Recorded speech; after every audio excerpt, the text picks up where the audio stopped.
Voilà. Ensuite, il y a eu la bataille de la rivière. Là, Khalid a utilisé un effet de surprise sur une armée qui n'était pas prête. Voilà, de par sa lourdeur, j'en ai parlé. La bataille de Walaja. Alors, la bataille de Walaja, c'est une technique très dangereuse qui a été utilisée par Khalid. Au lieu de les armées s'attaquer entrer en bataille de face. Et lui, Khalid, a contourné toute l'armée et les a enserrés comme dans une pince. Alors, cette technique, elle est super si elle marche, mais par contre, ça fait que l'armée est en ligne et donc moins épaisse. En épaisseur, on perd. Donc, c'est une technique qui peut être relativement dangereuse. Ensuite, à la bataille de Oulé, c'est là où on ne fait plus de prisonniers. Et ils sont assassinés, ils sont tués sur place. Ça a été une décision pour justement faire peur à l'armée. Voilà. Au total, on dénombre 10 000 Sassanides. Sassanides, c'était les Perses de l'époque, l'empire sassanide, on disait, de tuer. Alors, après toutes ces batailles, le calife l'envoie, le fait changer complètement de direction et l'envoie se battre aux côtés de Abu Hudayfa ibn Jarrah dans le Shams, pour conquérir le Shams. Et Abu Hudayfa, il a besoin d'aide. Donc, changement de cap pour Khalid, qui lui s'apprêtait à continuer et aller directement sur la capitale. Comme ça, il était bien parti. Donc, ça a impliqué de traverser le désert de Syrie. Désert de Syrie qui, comme son nom l'indique, est un désert. Et comme son nom l'indique, il n'y a pas d'eau. Et c'est à peu près 5 jours de traversée. Donc, ça a impliqué 5 jours de traversée pour toute une armée sans eau. Enfin, tout au moins, pas assez d'eau pour couvrir les 5 jours. Donc, il a fallu trouver un stratagème. Ils ont trouvé un stratagème en, comment dire, les chameaux, vous savez que les chameaux font des réserves d'eau, en fait. Donc, le stratagème était de faire des réserves d'eau aux chameaux pour avoir ces réserves, d'apporter de l'eau, bien sûr, mais d'avoir ces réserves en eau en plus. Alors, on sacrifiait les chameaux, on mangeait leur viande, bien sûr, et on pouvait boire l'eau qu'ils avaient en réserve. Notamment, c'était très utile pour les animaux. Donc, la traversée du désert de Syrie, ça a été 5 jours de traversée pour 10 000 hommes, une armée de 10 000 hommes. Donc, je vous laisse imaginer le nombre de chameaux qui a été emporté. Pendant 5 jours, je vous disais, 5 jours, dont 2 jours sans aucune goutte d'eau. Il faut se mettre dans le contexte. C'est, quelque chose d'exceptionnel. Et là aussi, on pense bien sûr que Allah était derrière tout ça et que la foi en Allah les a aidés à passer cette épreuve, qui n'est pas du tout une épreuve facile. En plein désert, en pleine chaleur. Pas la chaleur qu'on a ici en Turquie, chaleur du désert. Faire une traversée de 5 jours, 10 000 hommes, avec 2 jours sans boire une goutte d'eau. Et il est arrivé à temps pour aider Abu Hudayfa. Je trouve que c'est un exploit. C'est vraiment quelque chose de fantastique. Grâce à cette tactique qu'ils ont eue avec les chameaux, ils ont pu donc arriver à temps et ils ont pu avancer dans la bataille. Donc maintenant, on a Khalid qui dirige l'armée d'Abu Hudayfa.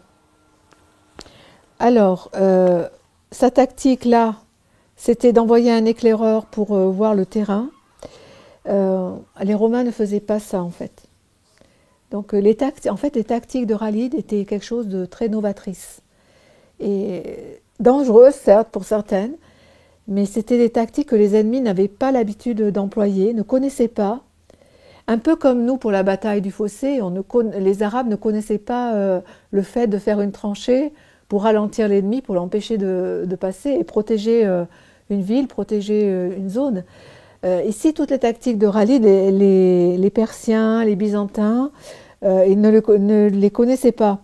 Donc, avec cette tactique, il a conquis donc la ville de Bosra, pas Basra, hein, Bosra en Shams, qui est juste avant à peu près 1 heure de voiture environ. J'ai appris ça à peu près 1 heure de voiture de Damascus. Donc Bosra, ça a été la porte, ça a été la conquête, ça a été être à la porte de Damascus, littéralement. Donc après, il a nettoyé un peu les alentours, les villes alentours. Et donc, il y a eu la bataille de Ajnaden, qui est très célèbre, et qui a vraiment mené l'armée musulmane aux portes de Damascus. Voilà. Il a fait le siège de Damascus et sa conquête. Alors, quand je vous disais qu'il y avait des petites rivalités entre Oumar et Khalid, alors je vais vous les expliquer maintenant. Alors, des tensions existaient bien sûr entre les deux hommes, petit à petit. Ça a été l'affaire de ce chef de tribu Malik ibn Noureira. Ça a été la façon aussi dont Khalid manœuvrait avec les armées, que Oumar n'appréciait pas trop parce qu'il pensait que c'était danger pour, un grand danger pour les soldats. Comment dire Oumar, à l'époque, n'était pas calife. Maintenant, il l'est. Donc maintenant, il va pouvoir, comment dire, mettre Khalid, renvoyer Khalid à son niveau, quoi. Il va utiliser ces deux prétextes et il va utiliser au fait qu'un poète avait fait un poème sur Khalid, sur toutes ses victoires, un peu plus tard, et Khalid lui avait donné une grosse somme d'argent. Et donc Oumar se demandait si cette somme d'argent n'était pas prise sur le trésor public ou si c'était l'argent personnel de Khalid. Dans ce cas-là, il n'y avait pas de problème. Si c'était pris sur le trésor public, il y avait un gros problème. Donc, en fait, comment on peut expliquer que le caractère d'Oumar est un caractère très fort. Le caractère de Khalid était un caractère très fort aussi. On peut dire que deux caractères très forts ensemble, ça ne matche pas. Quand il y avait Abou Bakr avait un caractère ferme mais très soft, très doux. Doux et fort, ça va bien ensemble. Khalid était fort, Abou Bakr avait un caractère doux. Ça allait bien, les deux hommes s'entendaient bien. Maintenant, deux caractères forts ensemble, c'est sûr qu'il y a des frictions au bout d'un moment. Et donc, le fait, Oumar après va donner le commandement à Abou Dhefa. Alors, Abou Dhefa, il est très doux. Lui, pourvu que le travail soit fait, il n'a pas de prétention personnelle. C'est quelqu'un qui voit d'abord l'avancée des musulmans. C'est quelqu'un qui a une grande foi en Allah. Et c'est quelqu'un qui ne veut pas de conflit. Et c'est quelqu'un de vraiment très soft, qui comprend et qui laisse volontiers sa place. Abou Dhefa l'a prouvé déjà auparavant. Voilà, donc Khalid est amené les mains liées, je ne sais pas si vous voyez, le vainqueur de Damascus, ramené les mains liées par son turban jusqu'à Médine. Un héros comme Khalid. Ça veut dire, tu n'es pas considéré comme un prisonnier, parce que le prisonnier, il a les mains liées avec des chaînes et il a une certaine façon d'avoir les mains liées, mais nous te ramenons à Médine pour que tu t'expliques. Et de toute façon, les mains liées, c'est quelque chose de négatif. Tout le monde a vu que c'était quelque chose de négatif. Donc sa réputation, à Khalid, là, elle va en prendre un coup au vu des autres. Néanmoins, Khalid va s'expliquer devant Oumar et il va ressortir blanchi de toutes les accusations contre lui. Voilà. Oumar va le renvoyer, mais il va le renvoyer comme simple soldat. Et il va donner le commandement général de l'armée du Shams à Abou Dhefa ibn al-Jarrah, qui va donc prendre le commandement, mais Abou Dhefa est très perspicace. Et Abou Dhefa, il sait parfaitement que lui seul ne peut pas vaincre les Byzantins. Il connaît parfaitement Khalid et il sait parfaitement que l'homme de la situation, c'est Khalid.